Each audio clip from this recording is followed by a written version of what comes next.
You're listening to WLPN 105.5 FM Chicago, and you're listening to Labor Express Radio, Chicago's only English-language labor news and current affairs radio program. News for working people by working people. I'm your host, Jerry Mead-Lucero, and this is the Sunday, September 16th, 2018 edition of Labor Express. On this episode of Labor Express, we'll hear from hotel workers, members of Unite HRE Local 1, who are on strike across Chicago at the moment.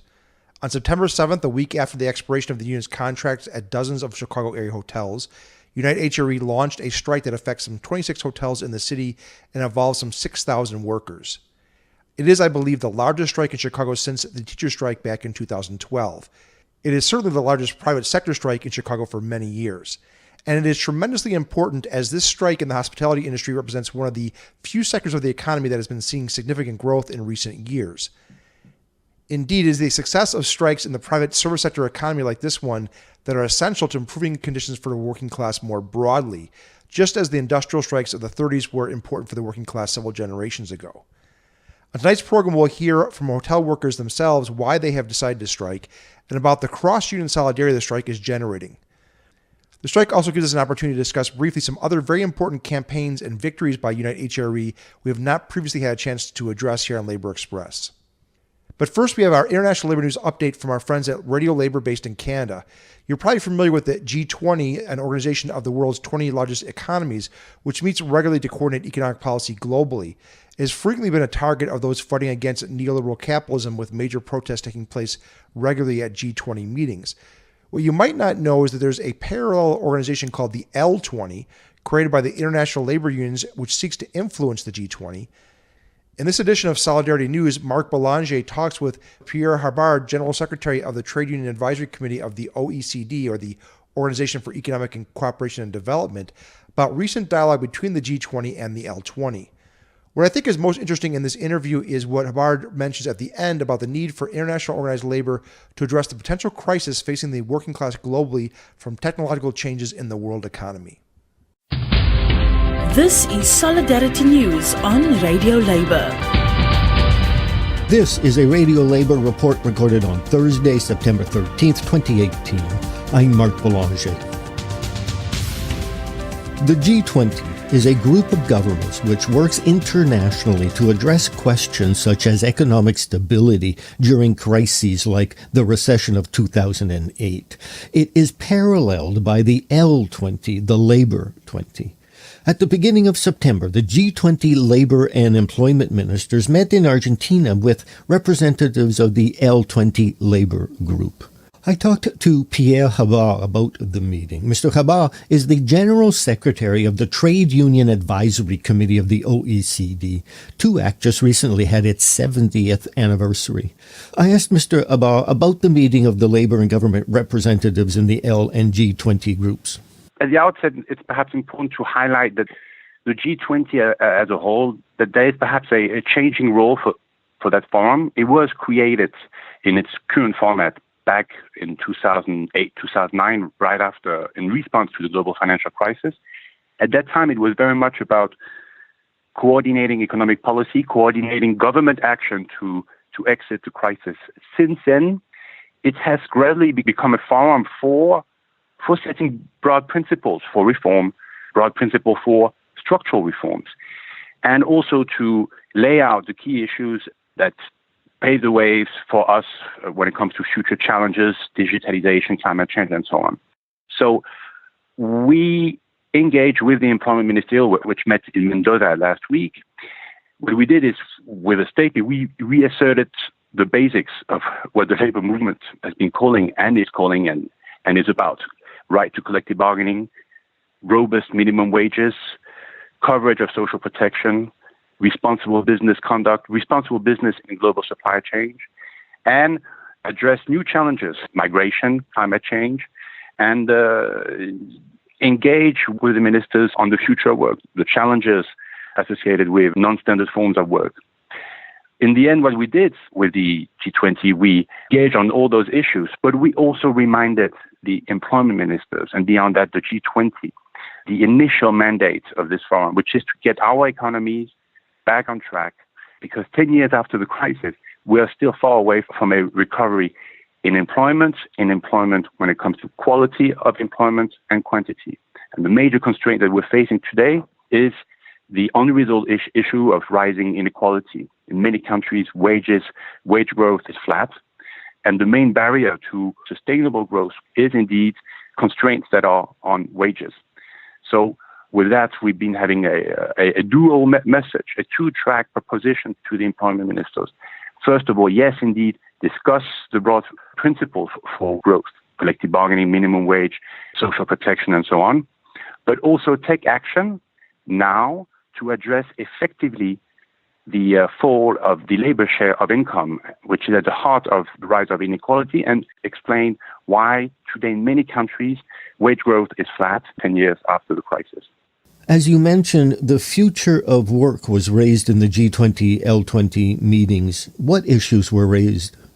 The future of work is a broad term that is used to address all the employment and labor challenges associated with digital transformation and the combination of digitalization and globalization. There is obviously a quantitative aspect to that conversation. Where are the new jobs to be created? It is not the first time, and I guess it's not the last time, that the labor movement will have to face such a technological change, a technological leap. We have faced these changes in the past. What characterizes this digital transformation, and that's why there's so much conversation around this future of work term, is that when you combine digitalization with globalization, well, it does pose not only quantitative issues, but also qualitative aspects, because with digitalization, in many instances, you allow employers to keep control of workers, to keep supervision of workers via data exploitation, but at arm's length. And hence, digitalization, to a large extent, allow employers to escape their employer responsibilities. And that's it. International labor news you can use. Thank you for listening. And remember, it's all about global solidarity. You're listening to Labor Express Radio News for people by working people, and that was our weekly International Labor News update from Solidarity News, produced by Radio Labor in Canada. For more on Radio Labor, see their website at radiolabor.net. I want to take a minute before we move on with the rest of the program to note this issue of changes facing the working class in the near future, especially automation, AI, and artificial intelligence, and the future of work, is something that I'm really looking forward to Labor Express taking a closer look at in upcoming episodes. Starting in October, I'll begin airing a series of programs looking at and analyzing the big issues facing working people globally, including topics like automation, universal basic income schemes, efforts to shorten the working day and week, climate change and migration, and more. So please make sure to keep tuning in each week. I really think these programs will be enlightening for all of us. You can keep track of the developments with these upcoming episodes by checking our Facebook page, which is at laborexpress.org. As I explained at the top of tonight's program, the focus of this episode will be a strike currently affecting 26 hotels across Chicago and involving some 6,000 hotel workers, members of Unite HRE Local 1. Before we go directly into our strike coverage, I want to take this opportunity to address a recent landmark victory of Unite HRE in Chicago. One of the greatest problems faced by hotel workers is the frequency of incidents of sexual harassment on the job, especially perpetrated by hotel customers. The profile of this problem plaguing hotel workers was given greater prominence when the union launched a campaign in October 2016 called Hands Off, Pants Up. Predating but also inspired by the Me Too movement and other recent efforts to achieve greater gender justice, the Hands Off, Pants Up campaign sought ways to protect hotel workers from sexual harassment and assault at work. Indeed, the movement was a much-needed focus on the types of sexual violence that specifically affect the lives of working-class women, who are too often ignored in many discussions of these issues, and it devised innovative demands that could concretely improve the conditions of working women. In 2016, the campaign produced the following video to highlight the experiences of female hotel workers in regards to sexual harassment. I'm going to air audio from that video, which you can find linked up at the Labor Express Radio Facebook page at laborexpress.org. This video features several prominent male labor leaders from Chicago, including folks like Tom Balanoff of SEIU, Jorge Ramirez of the Chicago Federation of Labor, Jesse Rios of the CFL, and others, reading the descriptions of incidents of sexual harassment endured by Chicago area female hotel workers. This is difficult stuff to listen to and not really appropriate for young listeners, so be forewarned. And to be honest, I'm not really sure why they chose to use the voices of male labor leaders to read the experiences of female hotel workers. It would seem to me it would be more powerful and more appropriate to have women hotel workers speaking for themselves, perhaps through other female hotel workers to maintain anonymity. The idea of males speaking for the women seems somewhat paternalistic to me. I think perhaps the goal was to perhaps shame to some degree leading figures in Chicago's organized labor movement who are unfortunately predominantly male into taking seriously a problem for women workers that has not been addressed seriously enough in the past. Whatever the intention, it is a powerful video nonetheless. Here is audio from that video, but again, a warning, what you'll hear here in this piece is really not appropriate for younger listeners. 49% of Chicago hotel housekeepers surveyed by Unite Here Local 1 report that male hotel guests have exposed themselves or subjected these women to other forms of sexual indignity. Listen as these union men read quotes from housekeepers and waitresses. Okay. He was completely naked, standing between the bed and the desk. He asked me for shampoo. I had to jump over the beds in order to get to the door and leave the room. I do not feel safe because of the things I have encountered. One guest was masturbating. I felt very afraid. A guest wrapped his arms around my waist and across my buttocks and said, "You know I would be cheating on my wife for you, but I think you will be worth it." I told my supervisor 2 days later because I was embarrassed and afraid they were going to tell me it was my fault. I delivered a round of drinks to a table of middle-aged businessmen. One of them asked me for my name. When I answered, he slapped me on my behind and said, "Thank you." I approached the table of 4 guys and asked, "Hi, what can I get for you today?" They asked for milk. I asked, "How many cups would you like?"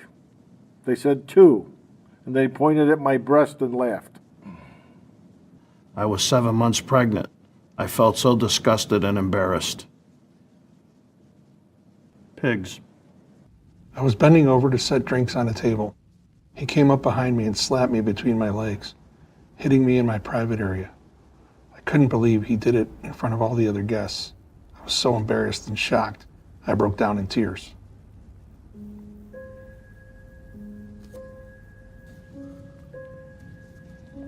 It's not right. This kind of behavior is unacceptable. This is disgusting. I have 5 nieces. I have daughters. I have 4 daughters. I have sisters. I have nieces. I have 3 daughters, 4 granddaughters. If my sister or my daughter was subjected to this, there would be some violent action taking place. I like to tell them to talk to me that way. I want to ask these guys who they think they are. How can you even get away with this? The Chicago City Council and the Illinois State Legislature can put an end to this abuse.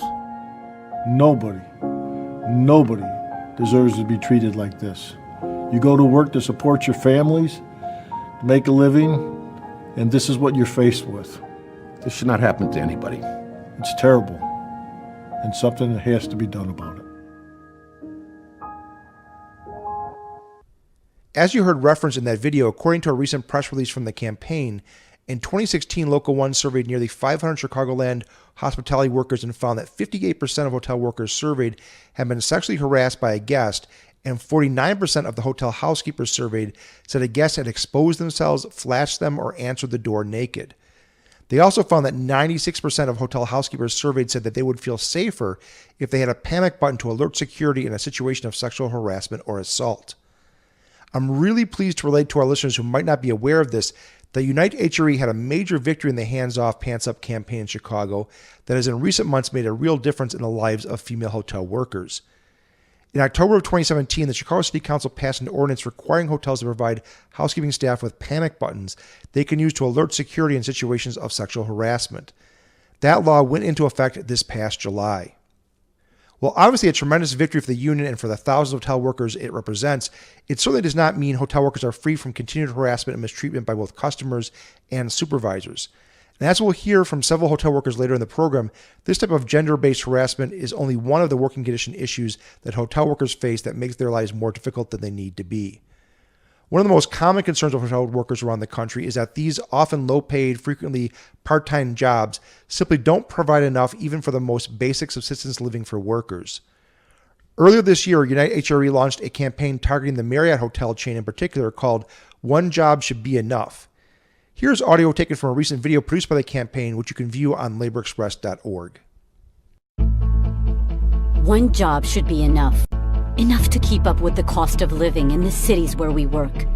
Enough for us to raise our families. Enough for us to retire with dignity.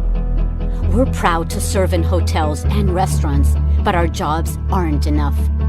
Our companies push us to work harder, doing the work of 2 people while we get less. Some of us have to work 2 or 3 jobs just to get by. Some of us can't get enough work. The hospitality industry is a big driver of creating jobs that aren't enough.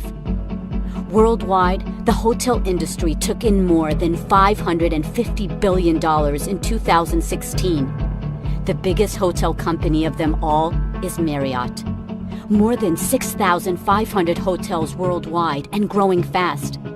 Marriott includes the Ritz-Carlton, Sheraton, Westin, W Hotels, and many more. Marriott profits from jobs that aren't enough. They cut our hours. They cut our service. They make our lives even harder. We have had enough. Marriott is more than big enough to make sure we have jobs that provide enough. Join hotel workers. Call on Marriott to lead the way on providing jobs that are enough. Marriott, one job should be enough. The concerns raised in that video are a reality for thousands of hotel workers in Chicago at all the major hotel chains. As you will hear, the practice of hotels cutting staff and heaping the work onto a smaller number of staff has become intolerable at many hotels. And you'll hear workers repeatedly discuss the precariousness of hotel work, in which staff frequently is laid off or sees their hours cut in slow seasons. In particular, the practice of hotels cutting off healthcare coverage for workers during the off-season has wreaked havoc on the lives of hotel workers. So as the union's contract with dozens of Chicago area hotels was due to expire on August 31st, and as negotiations with the hotel owners were yielding few results, the union began to gear up for the possibility of a strike, posting videos like the following to help galvanize the thousands of hotel workers whose unity and militancy is essential to winning a strike. Thousands of hotel workers have union contracts that end this year. In Chicago, we fought for better contracts before. And we won a lot. We won raises that brought home hundreds of millions of dollars to neighborhoods like mine. And mine too. And mine. And mine. We want affordable, quality health care for our families. We want pensions. Job security. Protection against discrimination. Protection against sexual harassment. El derecho de hablar mi idioma en mi trabajo. Sick days. Remember when we didn't even have any sick days? Por estas grandes victorias, soy dueña de casa aquí en Chicago. But we still have a big problem. The hotel companies keep cutting people in departments like mine. Eliminating positions in restaurants like mine. And they push more work on the rest of us. As a housekeeper, I take pain pills every day. I go home and I have no energies left for my family. I get laid off in the winter and I lose my health insurance for months. The pain for work takes away the rest of my life. I have nightmares about having to finish all those rooms. The stress from doing 2 jobs is taking years off my life. This year, our union contract is up again and we're fighting for our lives. We want less pain and injuries. Year-round health insurance. Stop piling on more and more work. Business is booming. 55 million tourists came to Chicago last year. In 2017, Chicago hotels made over $2 billion. That's more than ever before. We know the companies can afford our demands. So we are going to fight. Because when we fight, our families win. When we get better union contracts, our neighborhoods win. When we stick together, Chicago wins. And I'm ready. I'm ready. I'm ready. I'm ready. I'm ready. I'm ready. I'm ready to fight. I'm ready to strike. I'm ready to strike, because this is for our lives. Videos like this posted on social media and a strike vote in mid-August in which workers voted overwhelmingly to strike by over 90% also sought to put the hotel owners on notice that the union was serious about striking if necessary. Unfortunately, the owners ignored the message, and on September 7th, United HRE was forced to call a strike of some 26 hotels across the city. There are several others, I think 4 or 5 others, that may be on strike in the coming week as well. In a recent video released by the union, hotel worker Wanda Williams explains why she and her coworkers feel a strike is necessary. Hi, I'm Wanda Williams. I work here at the Hotel Blake, Chicago. We're on strike because our contract ended August 31st, 2018. So we refuse to work in the hotel. We're out of contract, so we're out here on strike. My daughter and my grandson came out just for support. They came to support me in our action and everything that we're doing. I think it's wonderful. I think it's a beautiful thing that we all can come together without even knowing one another. But we all have come together to be on strike in each hotel, and that's all we're looking for. It's all that we deserve. I just want to say we out here, no contract, no peace. You're listening to Labor Express Radio. It's called the only English language labor news and current affairs radio program, and our coverage of the current hotel workers' strike affecting some 26 hotels across Chicago. Since the strike was launched on September 7th, there have been pickets at all the affected hotels and several major rallies downtown, bringing massive hotel workers together. At a rally held last Thursday, Karen Kent, president of Unite HRE Local 1, spoke to the assembled crowd and emphasized not only why the workers were on strike, but praised the Chicago labor movement broadly for their solidarity. Unions like the Teamsters and the Building Trades Unions, which includes carpenters, plumbers, electricians, bricklayers, etc., originally worked closely with Unite HRE back in 2017 to help them get the hands-off, pants-on ordinance passed by the Chicago City Council, which I mentioned earlier. Now members of these unions have refused to work in the hotels that are on strike. Such a refusal by fellow unions to not cross picket lines is a basic practice of union solidarity and essential to the success of any strike. Here's Karen Kent. Support of so many people, of so much community, of so many leaders, and I am so grateful today that we are here in the city of Chicago. I am grateful that we are in Chicago's labor movement and that we have the support and the support of all of Chicago labor. You know, a year ago, we passed hands off, pants on in the city of Chicago, and that was led by labor. The Chicago Federation of Labor and leaders passed that and helped protect women from sexual harassment in the hotels. They stood up for all of us and shout out to them.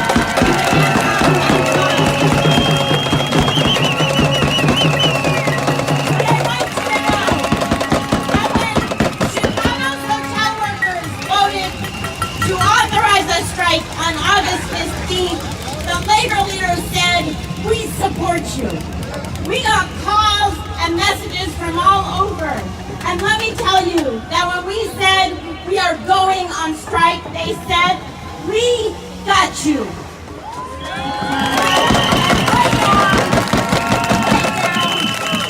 We have been negotiating in their union halls. We have had meetings there. We have been supported by them on the picket lines.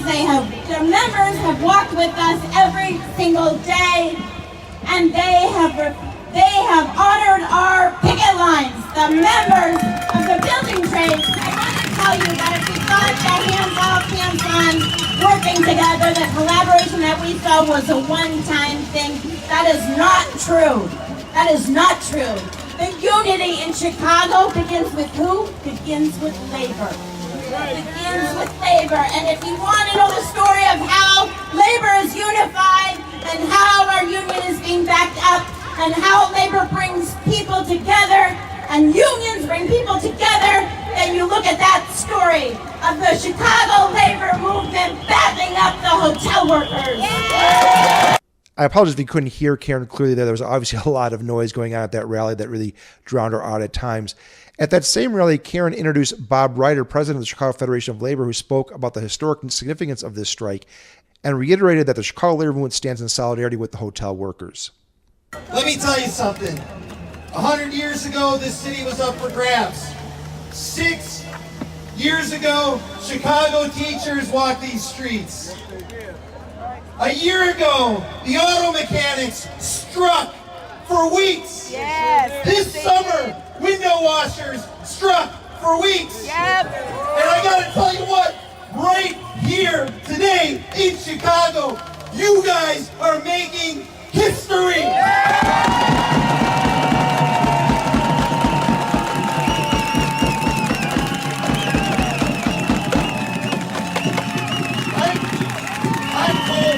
I've told many of you this over the course of the last few weeks. There's nothing that you could do that's more important for your family,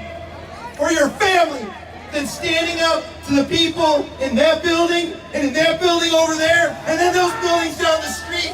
There's nothing you can do more than going on strike to take care of your kids and make sure that you can provide them with the benefits they need. Am I right?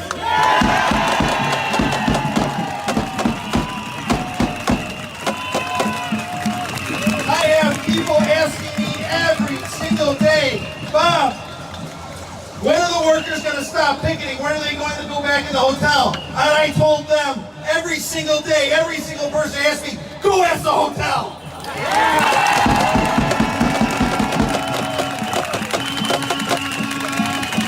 You see, sisters and brothers, Chicago's the hometown of the American labor movement. That's true, I say it a lot. But we're the hometown of the American labor movement, not because of what we did 100 years ago, not what we did 6 years ago. It's what you guys are doing here today. And it's also because, as Karen said, we have people walking up that also have work in those hotels, and they see you there with your picket signs, and they join in, and they walk with you. They take their tools, they tell their employer, I'm not crossing that picket line.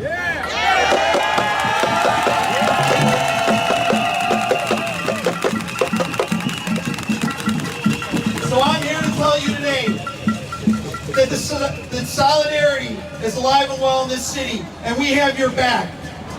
As long as you want to be out, as long as it takes to get these people to listen to you and to give you everything you need, we've got your back. You're listening to Labor Express Radio News for people by working people. I want to thank Marnie Goodfriend, who was able to record that audio of Karen Kent and Bob Ryder for us, and to welcome Marnie back as a contributor to Labor Express Radio. Longtime listeners may remember Marnie, who was a regular producer for Labor Express some 6-7 years ago. It's great to have Marnie back, and I expect you'll be hearing more from her on future episodes. We need to take a station ID break, but when we return, we'll hear directly from hotel workers on the picket lines why they are on strike. So make sure to stay tuned after the following announcements. You're listening to Labor Express Radio, news for working people by working people, and on this program we're discussing the citywide hotel strike launched by Unite HRE Local 1, currently affecting some 26 hotels and 6,000 workers. It's the first citywide strike organized by Unite HRE Local 1, the Hospitality Workers Union, and one of the largest private sector strikes in the city in recent years. An historic event, to be sure. So let's hear directly from the hotel workers. Lairbeat TV producer Andrew Friend made it out to several of the picket lines across the city to talk to hotel workers about why they are on strike. In particular, we'll hear the workers highlight concerns over their health care. One of the real problems with hotel work is its precariousness. Hotel workers are often laid off or have their hours cut in the slow season.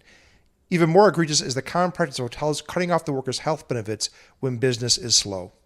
So we're here with Larry Lewis, who's in Unite Here, Local 1.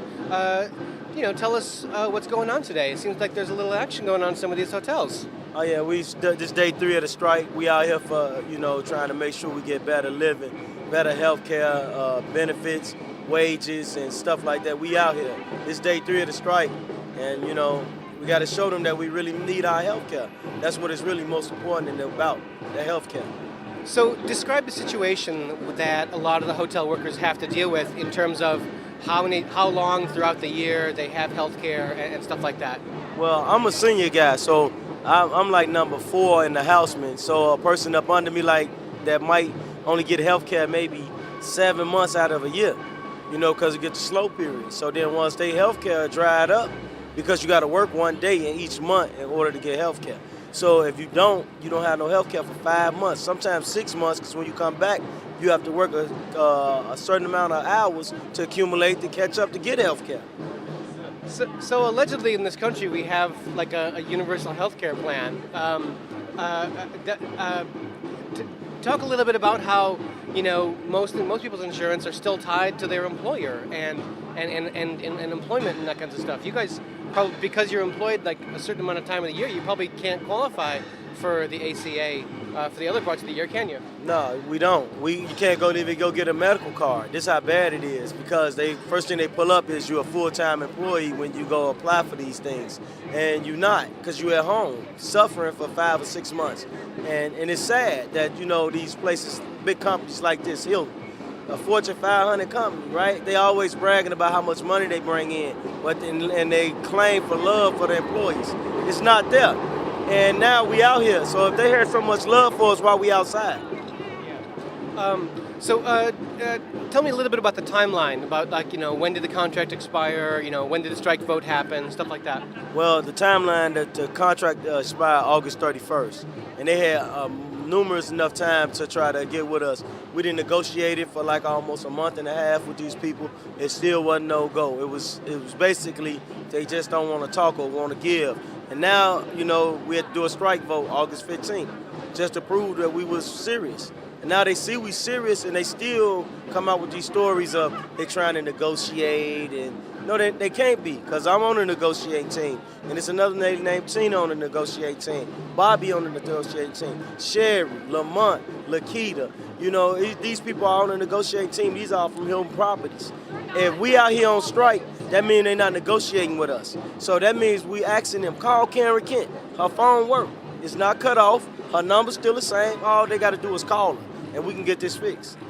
It sounds like you're describing that the negotiating committee is mostly like a rank and file negotiating committee. It's mostly the people who work in the hotels, right? Yes, that's what it mostly is. So we own it. We at the table. So you can't give us them stories. So because we out here, we able to tell the people what's really going on. I'm actually out here to show the people the truth, so it don't be no more mishaps and saying, oh, it's this, we trying to negotiate, and that's not true.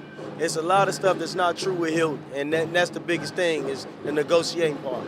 Nobody's talking to us, and we just trying to figure out why they ain't calling Karen Kent. And to make it so bad, our office is only down the street. So, that's what we're trying to figure out. Why ain't no calls?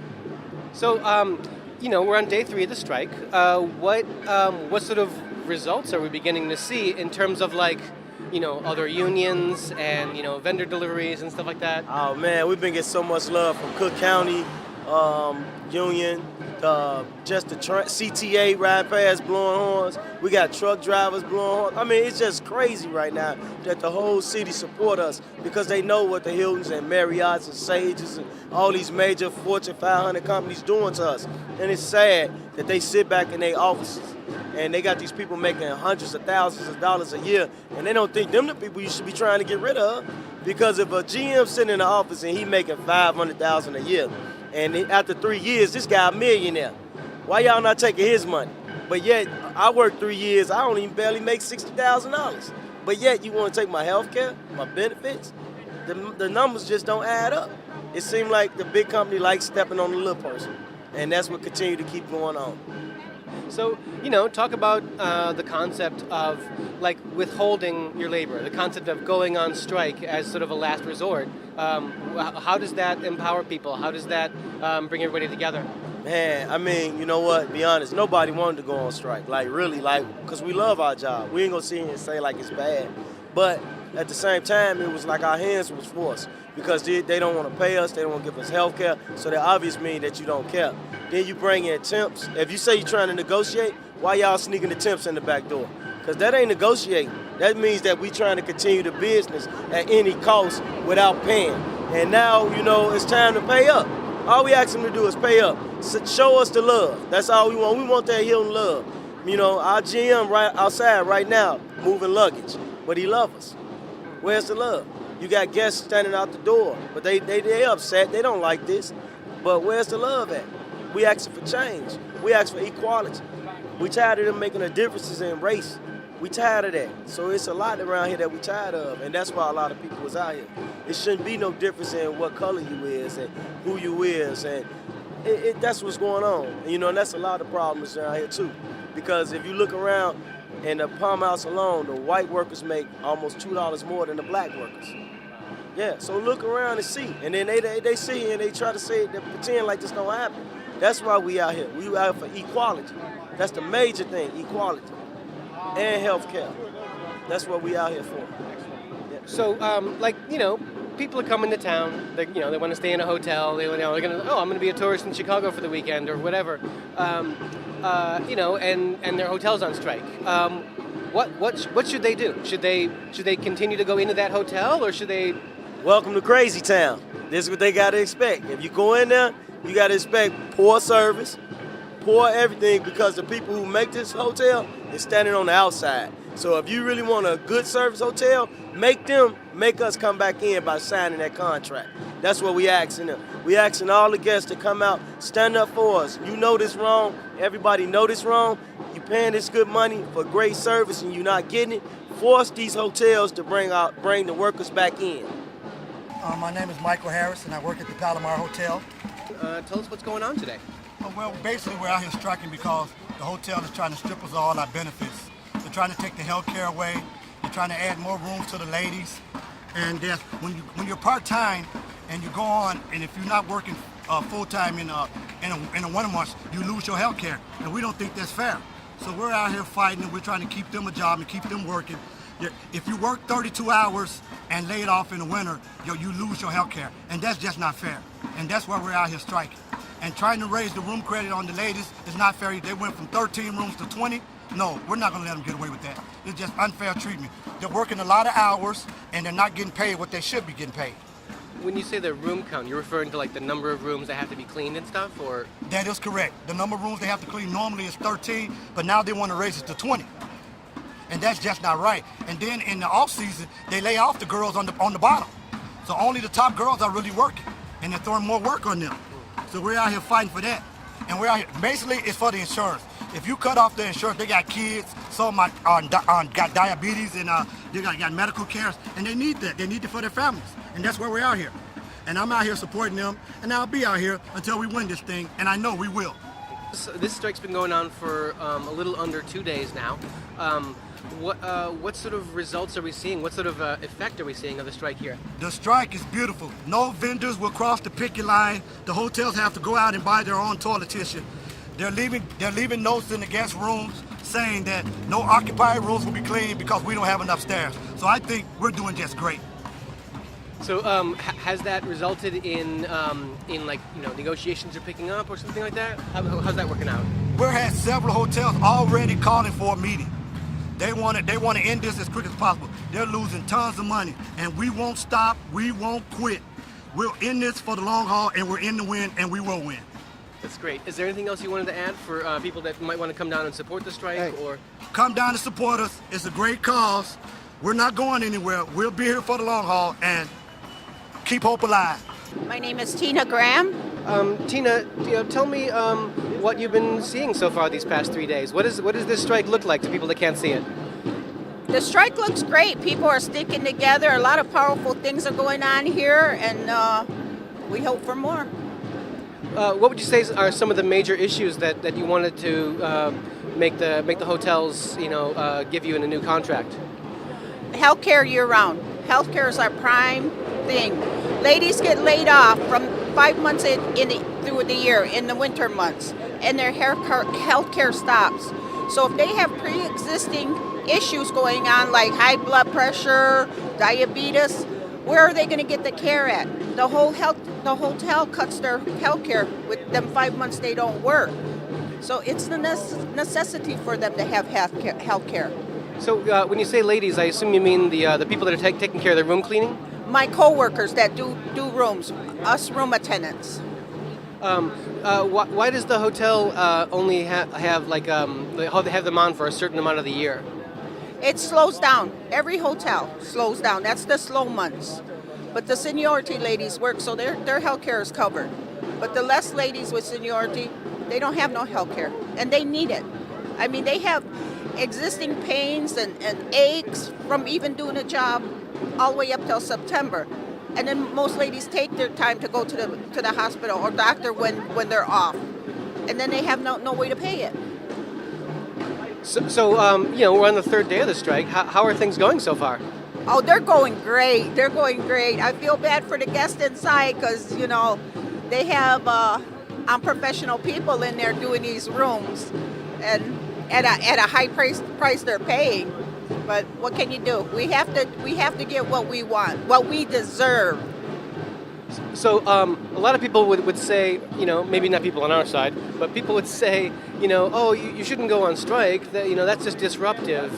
Just keep on negotiating. What would you say about that? About people who say you shouldn't go on strike to get what you want? But first of all, people have to understand it takes two sides to negotiate. Okay, we're willing to sit down at the table anytime. It's them. It's the corporation that does not want to sit down. The ball is in their court. They're the ones that pulled out. They're the ones that they have our proposals. I'm on the negotiating team. They have our proposals. All they have to do is come to the table. So there's been obviously a strike puts a lot of pressure on the employers. Have you heard them clamoring to get back to the table and stuff like that this weekend? How's this first weekend been affecting them? Well, I know it's been affecting them pretty hard, because they have unprofessional people in there doing our jobs, and all they have to do is just come to the table. That's all. But I know in there is chaotic. And they have managers doing our jobs, people from temp agencies doing our job. That's not right. That's not cool, How are you going to come in and do a room? You have no training. No training at all. It took me 11 years to do this. Well, actually 20-something, but 11 years at the Palmer House. Okay. So you've been working in hotel work for over 20 years then? Yes, I have. Yes, I have. Do you have anything else you wanted to add? Just, I wish they'd come to the table and we could get this rolling, What we demand is what we deserve. I mean, they're making millions off our blood, sweat, and tears, our broken backs, our broken knees, It's okay for them. They can afford their health care. They have money to go for their family, for their great grandkids. They have that. We don't. We're just the workers. So, yeah, they need to come back to the table, give us year-round health care. Vernell Jones. So Vernell, tell me what the department that you work in here at the Palmer House. I work in the facilities department. We're in charge of setting up for all the stages, the dance floor for weddings, conventions, meetings, and things of that nature. Okay. And do you guys also experience like this slow period in the winter? Yes. In the wintertime, with no conventions and anything going on, everybody get laid off. No health care when you're laid off. And we do a very strenuous labor job there. The stages and dance floors not easy to deal with. What other issues besides healthcare are in the contract, or is that the main sticking issue? Well, that's the main thing. Besides the heavy workload, they let one person set up a room made for 3 people to set up. There's only one person setting it up, and it just takes a lot out of you. But we do it, but it's a lot. So what have you seen from like other unions that have either had come to directly show support, or maybe decided not to cross the picket line to deliver supplies or whatever? Yeah, that's kind of a mixed issue. When it first started, it was a lot of other unions still working here, but after a while they got the message from our local and they poured out. So I appreciate some of them that did do that. We appreciate that. That's great. Yeah, I talked with somebody up at the Palomar this morning, and he said that the managers had to go out and buy their own toilet paper because the vendor was a Teamster and wouldn't cross the picket line. That's good. We appreciate all that help we could get. We appreciate that. Thank you, Teamsters. That's great. So unions have been taking it on the chin for a few decades, and numbers have gone down and stuff like that. And then there was a recent Supreme Court decision attacking public sector unions. What is your opinion about unions in general and how they can help America? Well, I love unions. I think they could really help America. I think they could help us by just keeping people working. That's the main thing. Everybody want to work, but you want to be treated fairly while you working. We love what we do. We just want to be treated fairly, Is there anything else that you wanted to add? Well, what I would like to add is that in my department, the facilities department, we host a lot of famous and big conventions, and it's just no respect for our department for what we do. And we bring a lot to the table for the tourism industry in Chicago. All over the city, all the facilities departments, all the hotels. They do a lot of hard work, them stages and stuff. It's a lot. It's a lot. So what would you say to to people that might have scheduled something here this weekend? How should they react? How can they help? Well, they should react by the professionals not in there. That's the first thing. The professionals are outside on the picket line. We are the professionals. We can handle your event, your convention with no problem. The people that now you're not going to have a good, successful convention. I can promise you that. It's not. The roof's not being sanitized, so it's not clean. So I won't go there, not right now. Not till the professionals come and take care of it for you. Yeah. So we're here with Valerie Abram today, who's a member of Unite Here, Local 1, and they're on strike at many hotels, of course, in the downtown Chicago area. Valerie, how are things going so far in the strike? They're going really good so far. Great. How would you encapsulate some of the major issues that are? How would you talk about some of the major issues that are the core of the strike? You know, why people decide to go on strike? Because the company, they want to cut our medical out. They don't want to payers give us a raise. They want to give us more rooms, more work. So we already do a lot of work already. So we just really feel like that's unfair. Walk people through, like, how does a lot of people have never been on strike in their life, much less been part of a union. Walk people through a little bit, like, how does contract negotiations happen? How does a strike vote happen? Was there a point in the past month where you guys had to vote whether or not you're going to go on strike? Yes, at the beginning of August, we were negotiating to renew the contract because our contract went out on the 31st of August. And the company just pretty much everything that we tried to negotiate and ask for, they just rejected it all. So no matter what we asked for, they were just like, no. So most people, already have an answer for this. Did you want to go on strike? Is this something that you guys set out to do, or? No, we all didn't set out to go on strike. We were hoping that they would renew the contract and give her the things that we were asking for. So since they kept saying no, then that's when we felt like we needed to do something about it, and that the best thing that we can do was to go on strike. So a lot of folks here have seniority and may not have a problem with health insurance, but they're striking too. What is that concept? What does that mean about standing with your fellow workers and showing solidarity and stuff like that? Well, from my understanding, even the people with seniority are going to have issues with the health care because they want to take the health care out. Whether you have seniority or not, they just want to take the health care out for us. Well, like when they put some of the ladies on layoff, then we have no health care while we're on their layoff. And then when we come to work, when they call us back into work, we have no health care then because they're calling us in to work and then they'll put us back on layoff. So during that whole time, we have no health care. And so we were asking them, can we have health care throughout? And they just felt like it wasn't in their best interest to do so for us. So for people like me that are really, really healthy, maybe it wouldn't be a deal breaker. But not everybody's like that. What does that mean for most people? I mean, you can be healthy, but you never know when you may get sick or an illness may come upon you. And to not have health care to be able to take care of that wouldn't be a great idea. So the health care is important whether you're healthy, whether you have health issues or not. It's just important to have just in case. So we're hearing a lot of honking behind us right now. What sort of support have you guys gotten from not only the people passing, but other unions, other people stopping by? It's other unions, it's other companies with unions. Just they know that's what's going on, and they're just letting us know that we have their support. How is the company reacting so far? Have you heard anything trickling down about what their reaction has been? Are they moving back to the tables really fast? What's going on?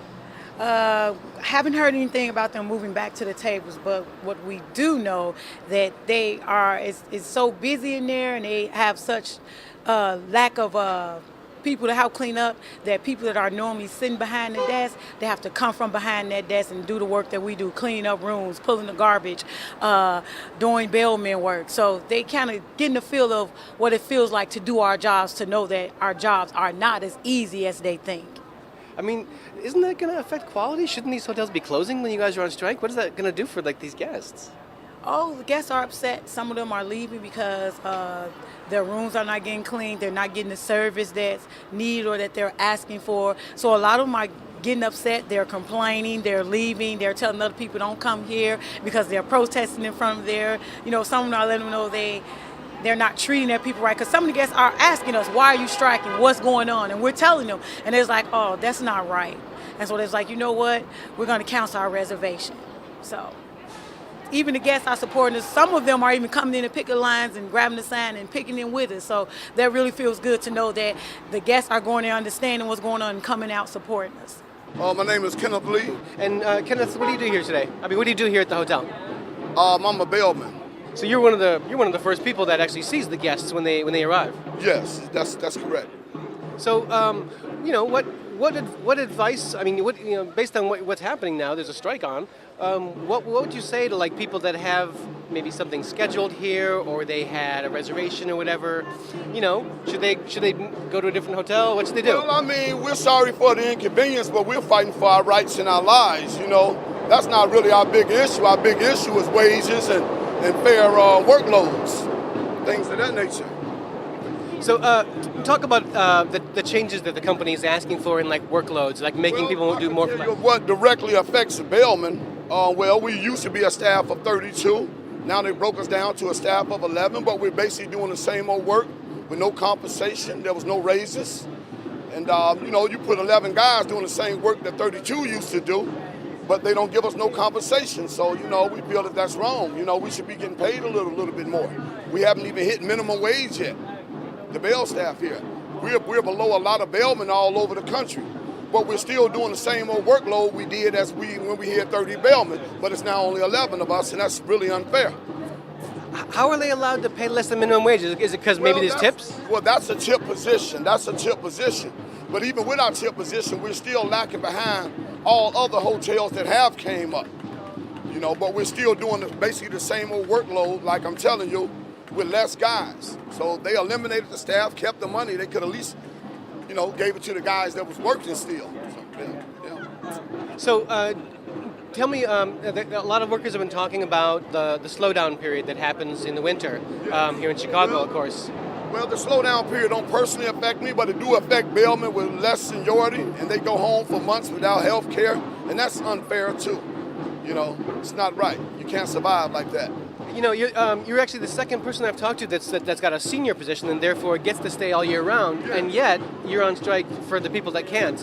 Talk about that. Talk about sticking up for the people who can't. Well, when I first started here, people stuck up for me, and in order to continue to keep the union going, we have to stick up for the ones that don't know. So even though I'm a senior guy, I'm out here fighting for the cause for everyone and the people in the future. With Chicago being like a big international destination these days, I see all kinds of tourists from all over the world. I hear all kinds of languages being spoken on the street downtown. What is the message that we should send out to the world that we have hotels where we treat our workers badly, or the other maybe? Well, I would say the message is a lot of these big old corporations, they're reaping a lot of money. Even with the president passing the new tax break, they still don't trickle down, but they expect the same old service. I mean, Chicago's a beautiful city, but we as workers, we wouldn't make it run. If you're interested in finding out more about the status of the strike, I have several places for you to keep checking. The first is chicagohotelstrike.org. Again, that's chicagohotelstrike.org. That's a page being maintained by the union that will keep updates of which hotels are on strike and developments with the strike. You can also check out unitehere1.org. That's unitehere1.org, the union's website. And of course, check out laborexpress.org, our Facebook page, which is going to be updated regularly throughout the strike with information as we get it. It currently has several different articles and links up there that will give you a lot more information about this strike and the issues involved, so check that out. That's all for tonight's program. Labor Express is a nonprofit 501c3 member of IBEW Local 1220. Views expressed on Labor Express are those of its producers, not necessarily those of IBEW. Labor Express is a production of the Community for Labor Access in Chicago, the world capital of the labor movement. The songs, our theme is called Worker Songs, written by Ed Pickford and recorded by the Dropkick Murphys. Tune in next Sunday at 8 p.m. for another edition of Labor Express.